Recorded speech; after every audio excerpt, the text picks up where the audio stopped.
Welcome to our channel. Today we how to create a proposal template with PandaDoc, quick tutorial step by step clearly. Open your web browser and navigate to the PandaDoc website. Log into your PandaDoc account using your credentials. Once logged in, locate the templates section in the main menu. Click on templates to access your existing templates and create new ones. Select the new template button to begin creating your proposal template. Choose a blank template or select one of the pre-made templates that fit your needs. If you choose a blank template, you will be taken to the template editor.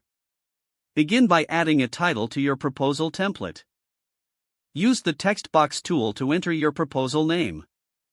Next, add sections to your template using the Add Block option. Consider adding headings for each section like Introduction, Services, and Pricing. Customize each section by clicking on it and entering relevant information.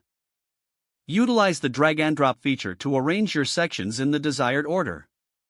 To add images or logos, click on the image icon and upload your files. You can also include tables for pricing or schedules by selecting the table option. To add electronic signature fields, click on the signature block and place it where needed. Adjust the settings for each block to customize fonts, sizes, and colors. Preview your template by clicking the preview button to ensure everything looks good.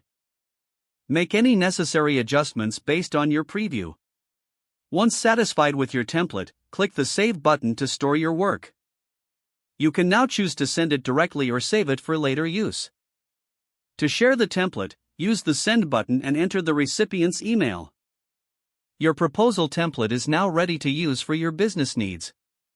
If the page does not load, refresh the browser or try again in a private or incognito window. Make sure you are using the correct email address, then retype it carefully to avoid small typos. If your password is not accepted, use the Reset option and create a new strong password you can remember.